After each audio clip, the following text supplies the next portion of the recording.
Welcome to RetroQuest, my retro video gaming podcast where I teach my son how to do good intros, which this is a bad example. Anyhow, I force him to play video games and It feels like our last few episodes have had bad intros. I'm not doing the good intros. It's last time I had to get all edited and sounded like bad. Anyhow, I am your host, Joystick Cowboy, and my co-host is Sako, the teenage prodigy himself in the flesh, but only an audio version for all you guys. Yeah. So not the flesh yet. Someday we'll have a video, but not yet. Ear flesh. In your ears. We are in your ears. With RetroQuest. Sticking some retro right up in your quest. Anyhow. What? No, don't say it like that. Anyhow. Just a little bit of housekeeping. This is going to be a shorter episode because we did just record an episode not too long ago. But I'm trying to get us back 4 days back ago. on the schedule. So I picked a nice quick game for us to talk about. We can knock out, get this done. So I can have the podcast out on Monday like I usually do. Kind of stay on that schedule. I like the weekly schedule, but even if we have to, I beat this one quicker than Gargoyle's Quest. Even if Quest. we have to skip a week, we can still stay on that. Record on Sunday, release on Monday schedule. Yeah. So yeah, that's what's going on here. Anybody who knows this game knows there's not going to be a whole lot we can talk about.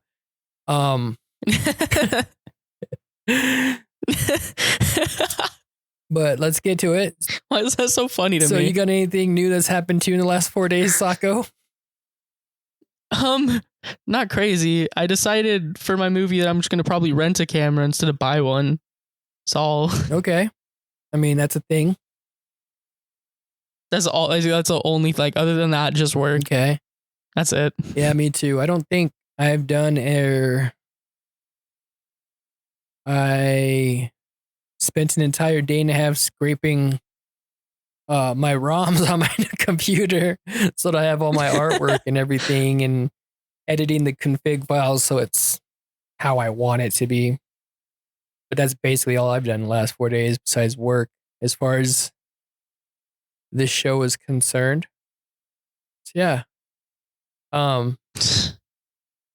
Cool. So in case anybody's just sitting in suspense wondering oh my God. Oh wait, no, they saw the title of the podcast probably, so they know the game we're doing this week. That's true. Today, I wouldn't say this week because we've already done a game this week anyhow. It's Kickle Cubicle, the smash hit from the same people who brought you. I don't know who made this game. IREM made this game. They definitely made something. What else did IREM make? I don't know. Okay, so yeah, the game is Kickle Cubicle. Kickle Cubicle is a puzzle game developed by IREM for the arcades in 1988 and then ported to the Nintendo in 1990.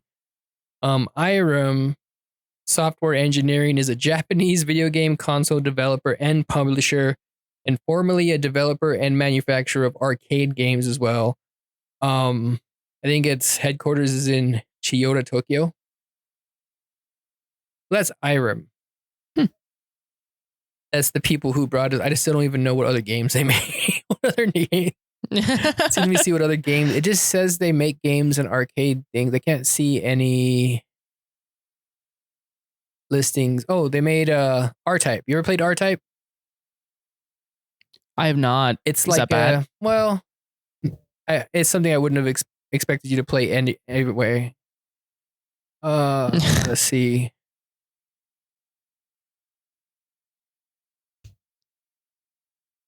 I don't know. Doesn't look like they didn't do. They didn't do too much. Clearly, they weren't a big name. I guess. It sounds like they sound familiar for some reason. I feel like they made Kung Fu Massacre, R-Type, Gekibo Gekisha Boy for the PC Engine, In the Hunt and Undercover Cops for arcades. Kung Fu Master, I do remember that game. That game was pretty cool. It's pretty simple, but R-Type is kind of like, you ever play Gradius? Yeah. Where it's side scroll and you. I think I think Where I you might have. That sounds familiar. you're on the actually, left side, you're flying through space like a instead of a top down shooter, kind of a side scrolling shooter spaceship. You're flying. You kill enemies and you can like power up a little bar at the bottom and you can pick what you want to power up when you power it up. Gradius, ringing a bell?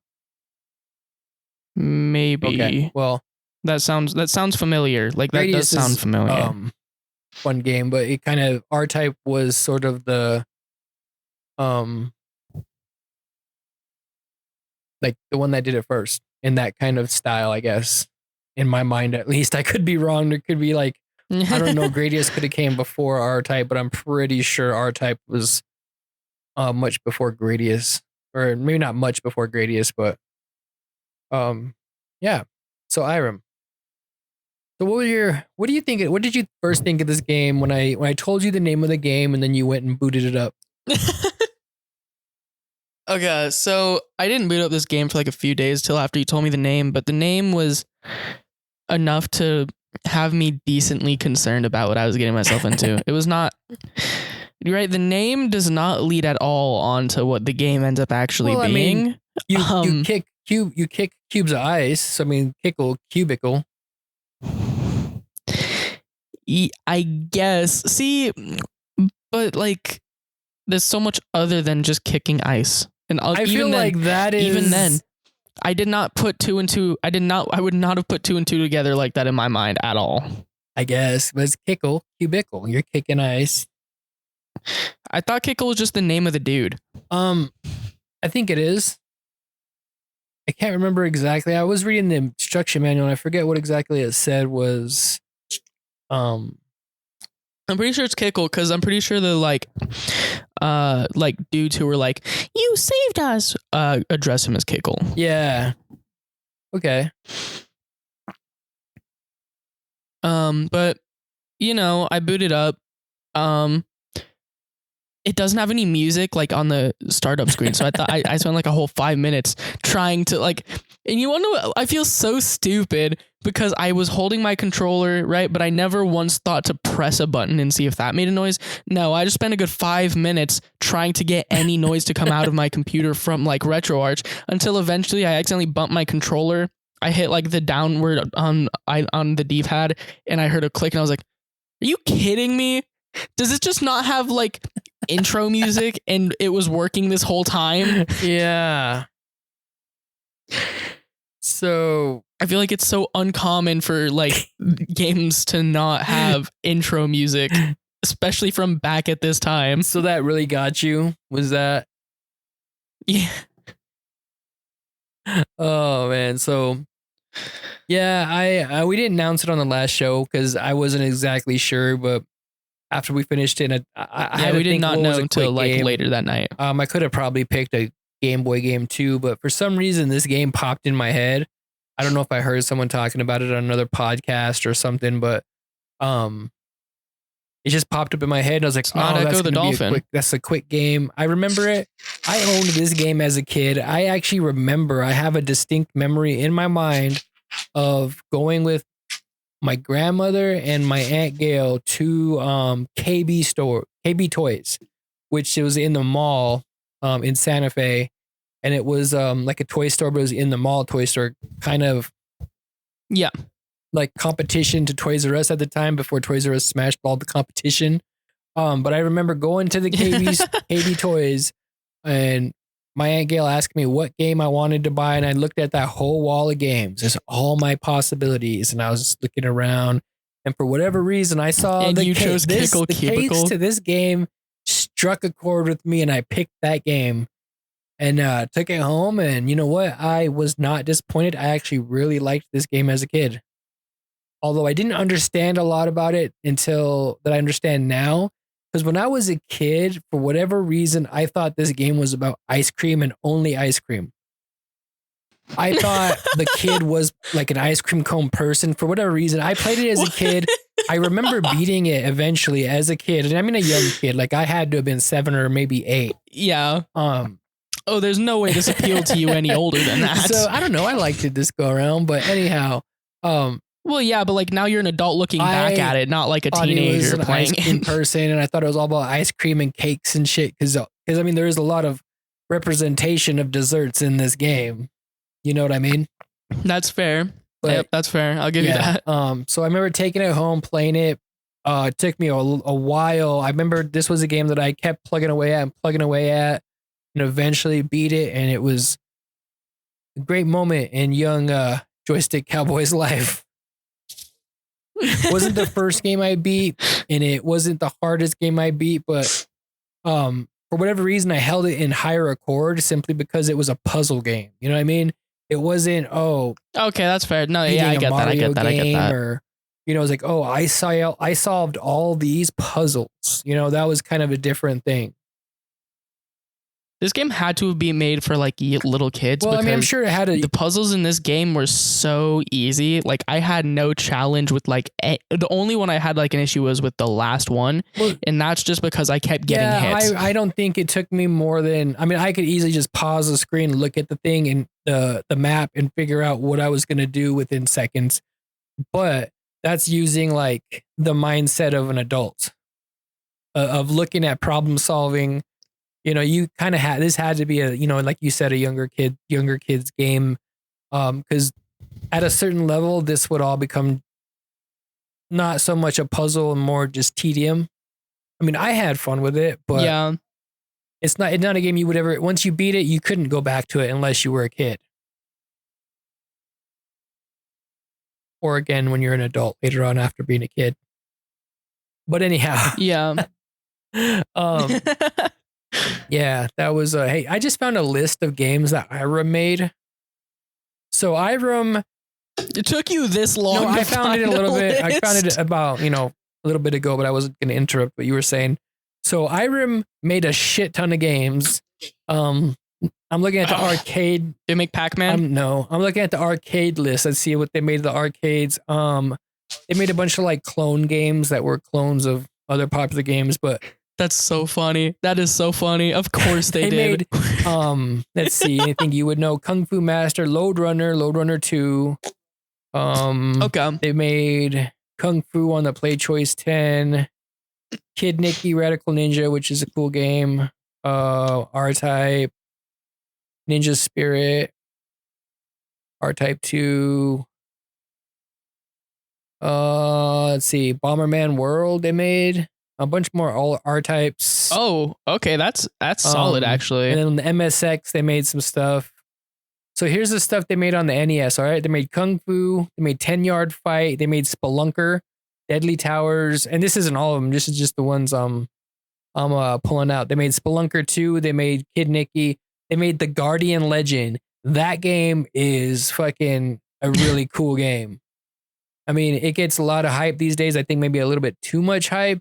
Because, I mean, I don't know. I think that game's really fucking awesome, though. I don't want to shit on that game because that game actually is pretty fucking awesome. Let's see. They made Kickle Cubicle. They made Metal Storm. Let's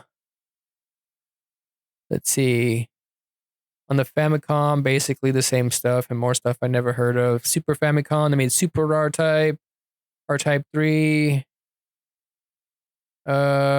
Okay, so most of this stuff I haven't heard of, but made a lot of R-Types on like every system, even the PlayStation and Saturn. Made R-Type on the PSP. R-Type Tactics. There's an R-Type Tactics. That'd be kind of cool. Really? That's kidding. You're kidding, man. Well, I see R-Type Tactics and R-Type Tactics 2, Operation Bitter Chocolate. R-Type Tactics is from 2007. That's crazy. Yeah, look at that. What? A game received. That's insane.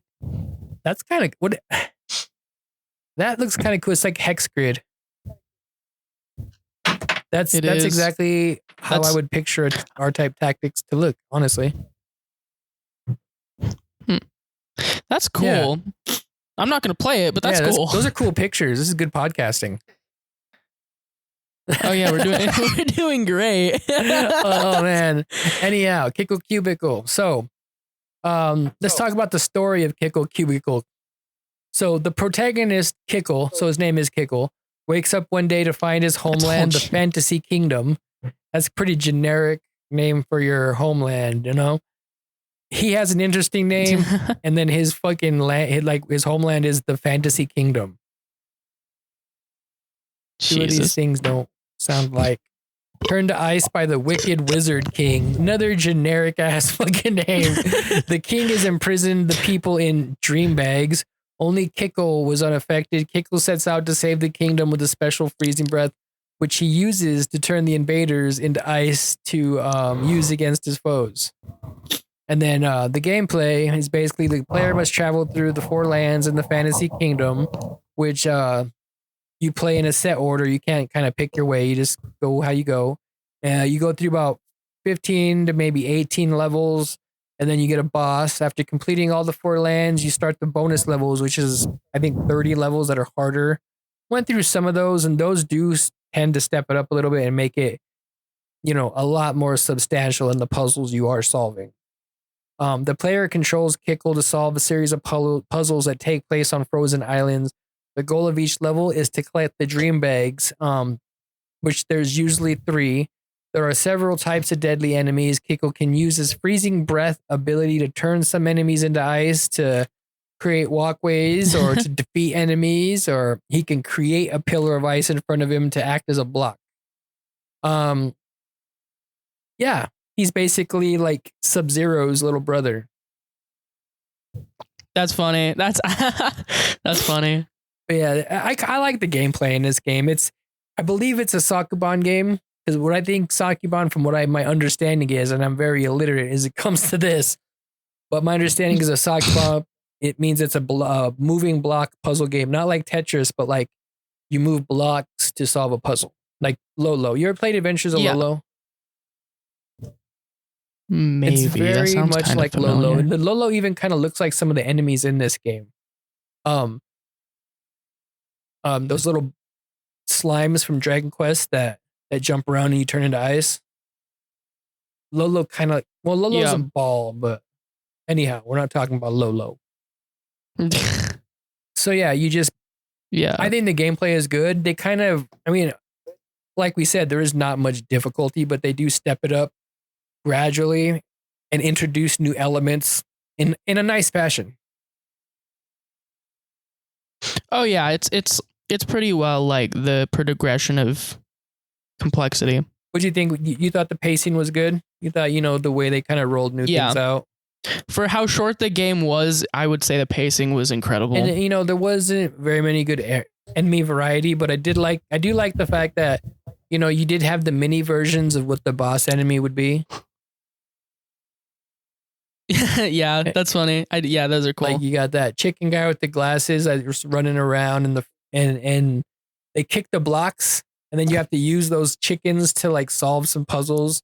But they never really. Oh yeah, you have to like. Yeah, you have to like freeze it and then knock it so that it goes near them, and then they'll kick it in a certain direction. They use that in the first level, but they never really used anything like that I remember in any of the rest of the levels. I think they did a little bit, but it became like really because those chicken guys rare, weren't around after the first level. Those were only in the first level, right? No, I think the guys with the chickens with the glasses were around weren't just around for the first level. Once the new enemy they weren't like in every level. Once the new enemy was introduced, then they stayed. Okay, but for whatever reason, I remember the first levels where that happened. I don't remember it happening too much. Maybe it did. Maybe I just don't remember it. It didn't happen too much. Like it was pretty rare to see them be important to the puzzle. I beat the whole game so quickly that maybe some of it just didn't register. On God. I kind of like at some point I think I probably just started like not even thinking about it. I was just like playing because I was on call with my friend too at the time while I was playing. So like I think I just went into like what's it called? Like just work mode with it and went straight at it. Yeah. Like it was so simple that it's like hard to think about what you're doing. I enjoyed it. Like I liked it for what it was. It was super easy. The puzzles weren't hard, so it was nice and relaxing. It kind of gave me that like Tetris effect. Like the Tetris effect is.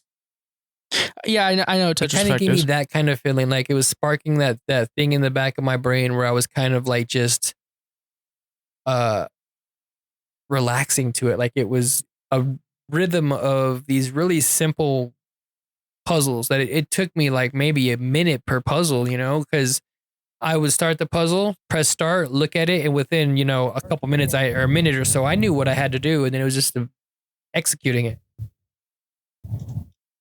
Yeah. Yeah. And I did, you know, something I found interesting about this game. It's kind of dark. What? Like it's kind of dark for being a very bright, childy game. Like I feel like you're rescuing kidnapped I feel like that comes people. with most like you're games. rescuing kidnapped people that are in bags in ice around these fucking levels. You know, like these people are kidnapped and just stuck in these bags. Like the entire like kingdom. I don't know. I find that kind of like I didn't realize that at first until after I played it and I was reading the instruction manual, and I was just like, oh no, I realized those that are the people. entire I thought time. it was like money or is- something. I was like, oh, those are just No, those are just people. the treasures I have to get. You know, and then you Because they were like, when you're talking to like the living fruits and stuff, they're like, save our people. I guess I just didn't pay attention to that shit. Yeah.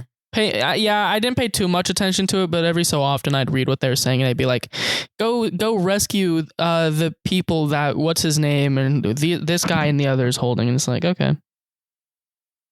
So what were your favorite enemies in this game? Like what enemies did you like? I mean, I actually like the enemy variety in this game, like those clowns. There's like, you know, then there's those Ninja Turtles. I would have to say my favorite. What? Don't call them that. Why? They look like, I swear to God, they look like Ninja Turtles, especially in those levels when there's like a whole bunch of them. This looks like a bunch of Ninja Turtles walking around. They remind me without their bandanas. They kind of remind me of like the red shell turtles from Mario. Red shell specifically, Why red shell? Because they don't ever send themselves flying off the map. I guess that makes sense. You know, green shell turtles don't know better. You know, I just realized, you know, those little like Dragon Quest slimes that jump around? Those are supposed to be penguins. Those are supposed to, the penguins aren't blue. And they aren't shaped like that, I don't think. They also aren't shaped like that at all.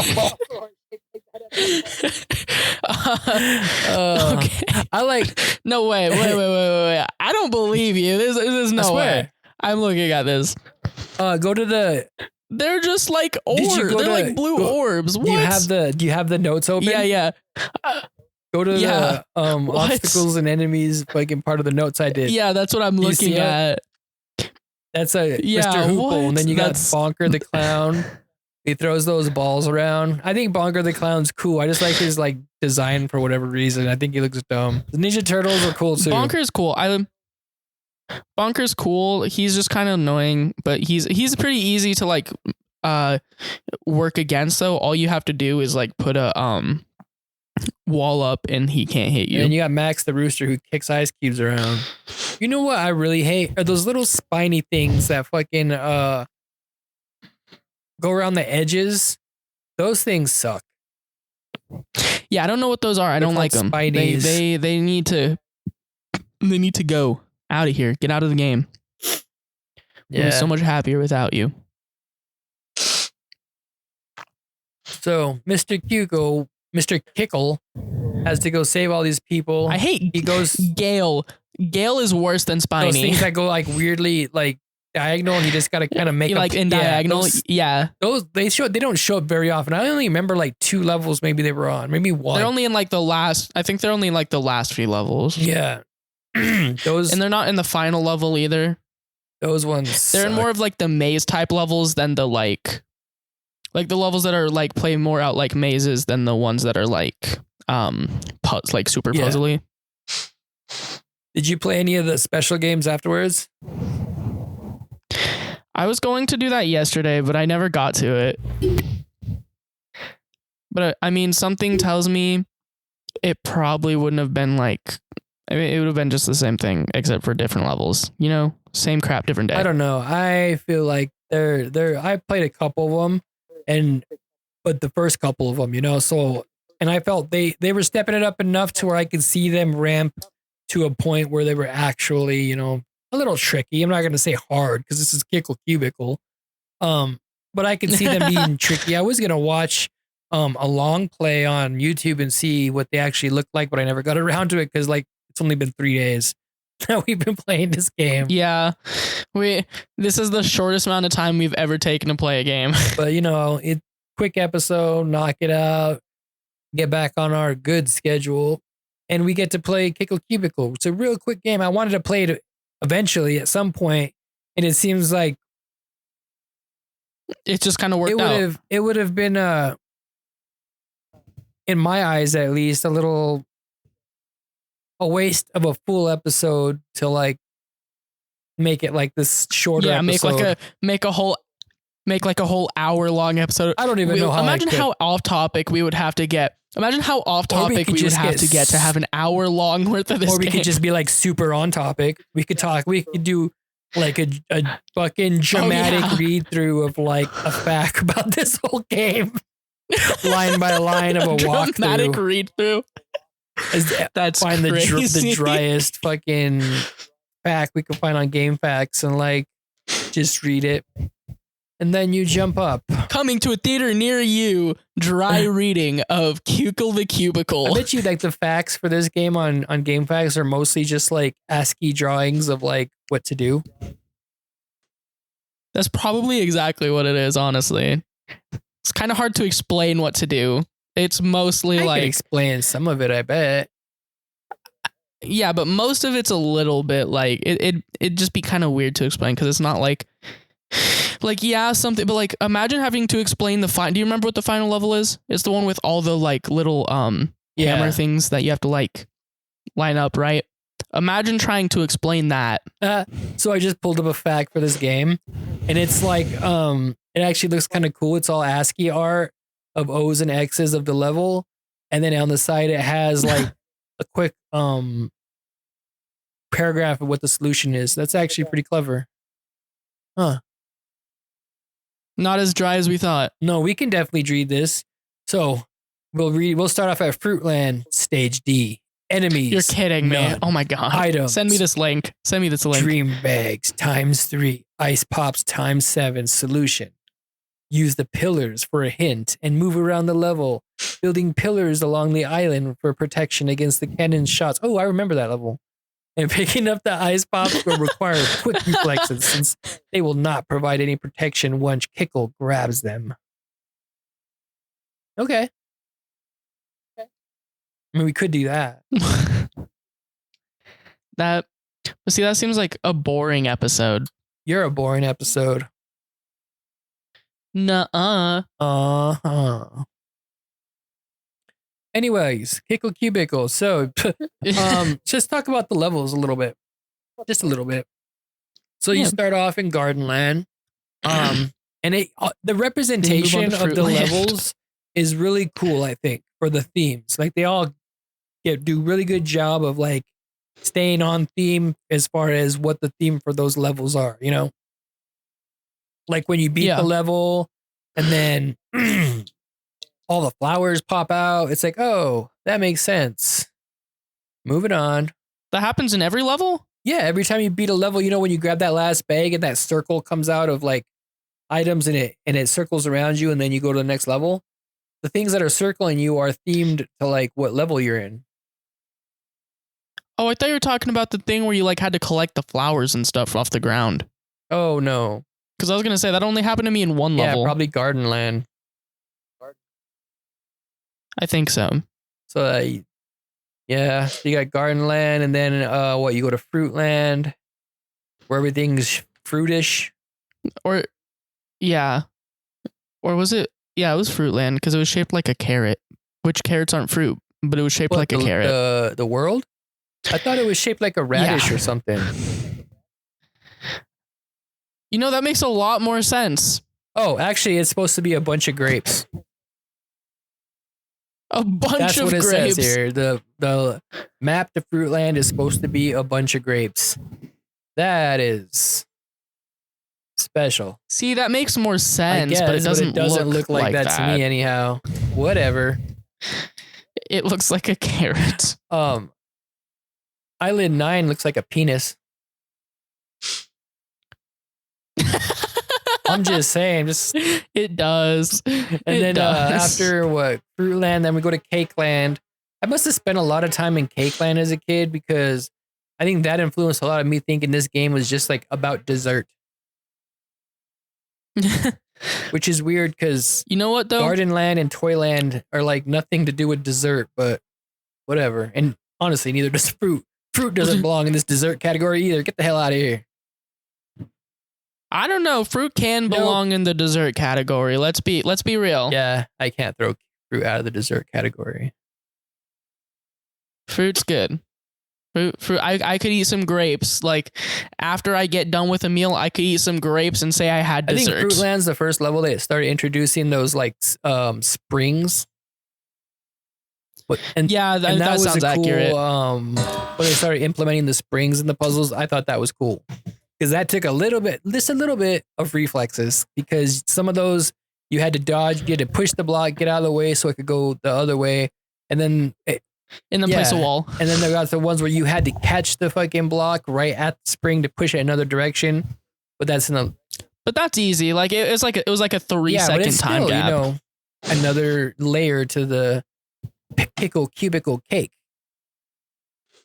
Oh yeah, and then there's one level where if you mess it up, then you essentially can soft lock yourself and you have to die to restart because your thing will get stuck between all the corners.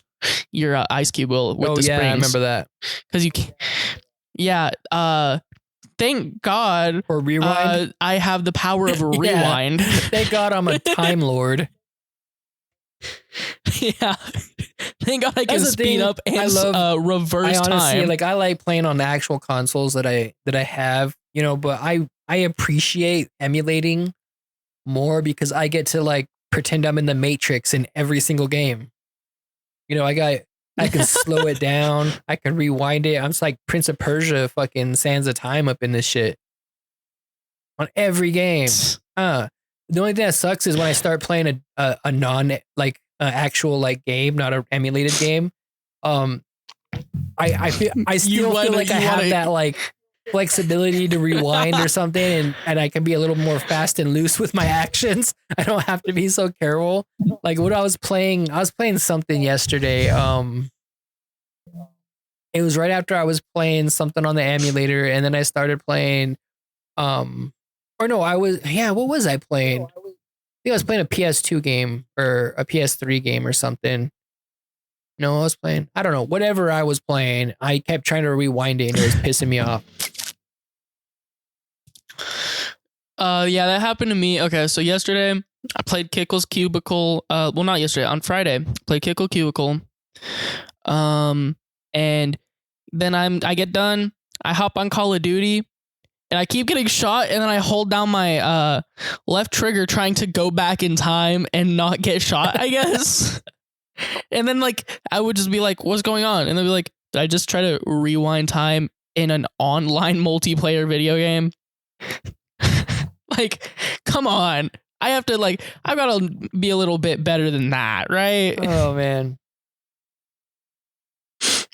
Yeah, so that's emulating will do stuff to you. That's a side effect of emulating, is that you just want to pretend you're in the you're living in that movie Click. Oh my gosh. You watched that this morning. Isn't that what you were watching this morning? I did watch that this morning. Me and June were sitting on the couch and we were watching Click. I've seen clips of it. I've never seen the whole thing, but I know it's an Adam Sandler movie. Yeah, it's after his last good one. What's his last good one? I feel like his last good movie was The Waterboy. Really? Waterboy is good. But I mean, Hubie Halloween is relatively recent. I feel like that's good. I haven't seen that, and also it just you saying the name of that movie makes me feel like it's not a good movie. It's like Adam Sandler plays Adam Sandler. Yeah, like Adam that doesn't Sandler sound cool to me. But like he's like scared of Halloween, so he's like. But he solves this murder. But he's so scared of Halloween that he's able to like solve this murder. Okay. So anyhow, I did like him in And it was his Hotel mom. Transylvania. I liked him in Hotel Transylvania. Oh yeah, he is in that. I forget he's in Hotel Transylvania. But all those Netflix movies he did, not a fan. I mean, I haven't been Hubie Halloween's one of the Netflix I haven't been ones. a huge fan of Adam Sandler since The Waterboy. Really, honestly, like I've seen his other stuff, like Big Daddy's, like okay. The one where Did Big Daddy come after yeah, Waterboy? I believe so. Oh, I like Big Daddy. Yeah, That one's good. okay. I like that one. That's fun. That's a funny one. I find that one. What's the one where he's what is it? The rich guy, Mr. Deeds. That one's really kind of on the edge there for me. Like I haven't seen that one. I can watch it. I've but not seen it. I'm not laughing a whole lot. I'll watch it. I wish there was a movie with Adam Sandler and Jim Carrey, because they would be a great contrast comedic duo. Like the way their comedy works would be like a great contrast for a comedic wacky. duo. What are you talking about? But like the way they're wacky, like would be would be a good contrast for a comedic duo. Right? Like obviously it wouldn't be the straight man. It wouldn't be the straight man, fat man type duo. It would be a different comedic duo. Not like. I guess. I don't know. I feel like that. I don't know. I think that they're both wacky. They would. You got to put Jim Carrey in a scene like with non-wacky people. You know what I mean? Because you got to absorb all of Jim Carrey's like wackiness for it to really be effective and not, I don't know, watered down, I guess. I don't know. I'm not a huge Jim Carrey fan either. Like I like some of his early stuff, but that's about it. I haven't seen like too many Jim Carrey movies in general. I've seen Liar Liar. I think that one's pretty decent. I've watched that one for a long, like that might be a nostalgia thing, because I've literally watched that movie since I was like 4. Like it was like, oh, we don't have internet, let me just boot up the CD player and throw in Liar Liar. Liar's all right. I mean, I like Dumb and Dumber. I think Dumb and Dumber and The Mask are probably Jim Carrey's like best films. Dumb and Dumber is good. I've never seen The Mask, but I've heard a lot of good things about it. Was it Bruce Almighty? Bruce Almighty's all right. Bruce Almighty. Yeah, Bruce Almighty. Yeah, I don't mind Bruce Almighty. It's pretty good. And how does this all affect Kickle Cubicle? I don't know. But yeah, so I guess that's... Is that Snake Eater playing in the background? Rings, which brings us to our bad... What does it bring us to? That's what it brings us to. It brings us to our bad segue. Yeah. Which leads us to let's throw a rating on this fucking game. Yeah. That's a good idea. Okay, so we got, what is this? 8-bit game. What do you give Kickle Cubicle out of 8? I'm gonna have to give it... This is actually hard. Okay. I'm gonna have to go with a solid 5. 6. Solid 6. You know what? I'm gonna give it a 6 too. That's about where I'm gonna stick it. I mean, I have a lot of nostalgia for this game. It's kind of cute, but you know, it's just super fucking easy. 2 hours. Yeah, it's too easy for me. I beat it in like an hour and a half. Under 2 hours. I beat it in like an hour and a half. Going into it blind, I beat it in an hour and a half. So yeah, I could say I'm not necessarily going into it blind, but going into it having not played it for like 30 years. Yeah. So yeah, all right. Solid 6 out of 8 game. Sounds about right. How can we? I feel like most of the time, every game except Zelda, we've had relatively like the same ratings. That just means you've been raised right. Anyhow, so you got anything you want to, any housekeeping? Oh, so I did change up fixed up our link tree and everything. So our RetroQuest link tree has all the links for the show, plus it links to my Joystick Cowboy link tree, which has all my fucking branches. It's a big old tree. Right now, all I really have. Does it link to the Teenage Prodigy link tree? It does not. I do need to get that from you after the show. But by the time this All right. goes up, it should link to your link tree. So we don't have to have a bunch of our random links on the RetroQuest link tree because I have a whole bunch of links. Let me tell you what, boys, if you guys want to hear about some stuff I do, well, you're listening to it because I have a bunch of stuff I don't do. One day though, I'll be doing more stuff. So I Twitter. One day, the OG I gamer. Twitter stuff every once in a while. That's how you say it, right? You say I Twitter stuff. It's tweet. I tweet stuff, and it's not even Twitter anymore. So I don't know if that's right anymore. I tweeted stuff. I tweeted some game reviews. No, I didn't. I'm just joking. I'm not stupid. Anyhow, I hope. So this has been Kickle Cubicle for the Nintendo, and this has been a very short time. So, Sure. Let's say, what are we gonna play next time? Is it my turn to pick one again? Let's have you pick a game. Yeah, let's play. I'm trying to remember. There's a specific game that I've had in mind. Sonic Pinball for the and Sega I have it Genesis. favored on RetroArch. That's so funny. I literally would, but I feel like that's such a filler episode. Oh no, dude! I love that game. I can talk about that game for a long time. If I'm fine with that being my pick, then if you like, I like Sonic Pinball. Like Sonic's. Yeah, we can play Sonic Spinball. Dude, okay, check it out. We're gonna play Sonic Spinball. That's fucking awesome. All right, so our next episode will be Sonic Spinball. Stay tuned for that next week. Same bat time, same bat channel. Anyhow, so I have been the Joystick Cowboy. I've been Teenage Prodigy. And bye. Der la Verchi, or whatever they say in French. Bye. Bye.